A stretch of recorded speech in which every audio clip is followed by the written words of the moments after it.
Before this video starts, I just want to give a massive shout out to all my channel members. If you want to receive a shout out, then become a channel member today and you'll be shown on screen like all these other channel members here. Anyways, enjoy the video.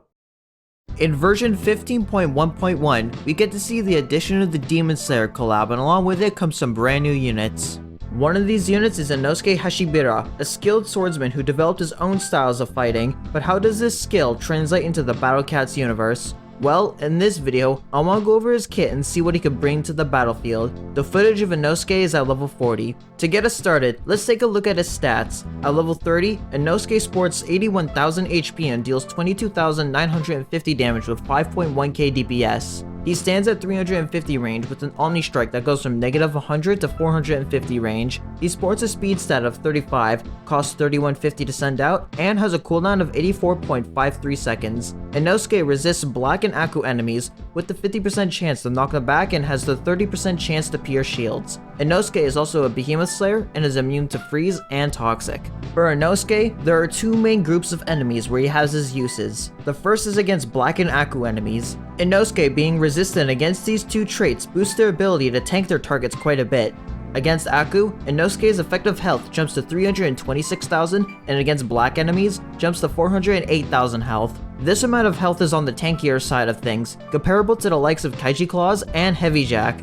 While you think that him having a rather high speed stat of 35 and a near instant force swing would make him like your traditional rusher, the thing that prevents this is the lack of an actual knockback count, only sporting 2, and the fact that Inosuke's downtime isn't his backswing, meaning Inosuke isn't able to rebound. Because of this, the actual damage he can deal is on the rather low side. Instead, Inosuke mainly gets value out of the ability to pierce shields and to juggle his two targets. However, his knockback chance is only 50%, meaning that while he can regain ground against his targets, there will be times where he isn't able to push away all the threats he wants to. This knockback is pretty useful on tankier threats like Bum Bum Black and Lenoir, who's especially difficult to regain ground against. Akus for the most part don't have many over-aggressive enemies, so regaining ground against them is a lot easier.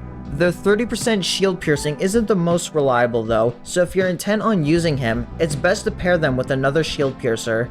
The lack of surge immunity also makes his ability to tank Aku a bit weaker as well, due to them being a common aspect of these enemies and it being able to chew through his health. However, the Omni Strike that gives him 100% piercing range allows him to snipe out shields that might just be out of reach for most units. Inosuke sports two immunities, these being his freeze immunity and toxic immunity. His freeze immunity does have some application against non-Behemoth Black and Aku enemies, mainly against Baku and the Wicked Face, as these two enemies have a freeze that could be quite annoying to deal with, so being able to continue attacking and possibly reposition these enemies does have its use. Their toxic immunity is useful for Mammon, but it's specifically meant to help them deal with Dark Joe, as this enemy has quite a potent toxic ability if it does land. Speaking of Dark Joe and Behemoths, this unit is also a Behemoth Slayer. Seeing as Behemoth Slayer units only take 60% damage against Behemoth enemies, this bumps Inosuke's base Behemoth health to 136,000 at level 30. This is further amplified with his resist.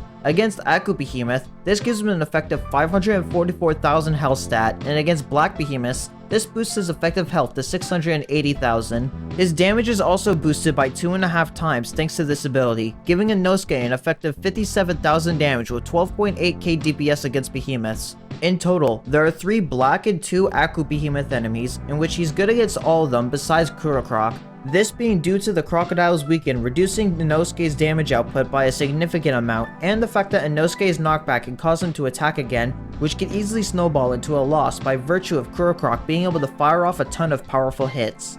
As mentioned earlier, Dark Joe is a rather aggressive threat, and with Toxic can deal a significant amount of damage to your front line, but with Inosuke's extremely high health and Toxic immunity, he can hold the line and push Dark Joe away to minimize how much space they get. Against the Foliverin, Inosuke's freeze immunity could prevent this sloth from interrupting them. The Foliverin is also a difficult enemy to regain space against, so Inosuke being able to retake any lost space against them is useful. Last is Rangmaster, who has a rather tanky Aku shield. They're also immune to knockback, meaning Inosuke can't regain ground against them, but still has a chance to pierce their shield, giving them a ton of value.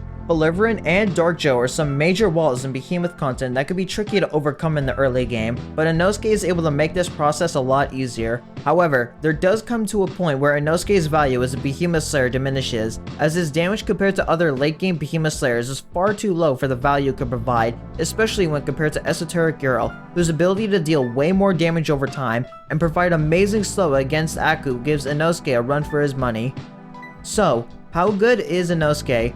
Well, Inosuke isn't exactly the strongest Uber. They mainly get value out of being able to just tank damage from Block and Aku while providing some chip damage and occasional knockbacks. His usage is a bit better against Behemoths, given that his damage is a bit more respectable, but eventually he fades into the background. Also, despite having a high speed stat and instant force swing, he isn't a typical rusher due to his downtime being TBA instead of backswing.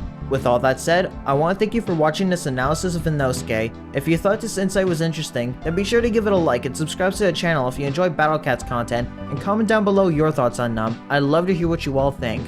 Also, shout out to the following channel members: Dr. Deadly, Gummet, Virus Opero, Just a Shark, Rose Cat the Ultra, Potato King, Atsushi, King Wolf, Clamorous, Barely Grover, Jade Rabbit, Mustafa, Jenning Alterberg, Tentacle Gaming, I May Be Dumb, I'm Too Few, and Alex Dudurex for being silver members or higher. If you want to receive a shoutout like these channel members here, then become a silver member or higher today. Becoming a channel member supports what I do in a way that helps keep the lights on and allows me to continue making content for all of you to watch. Anyways, I hope you have a wonderful day.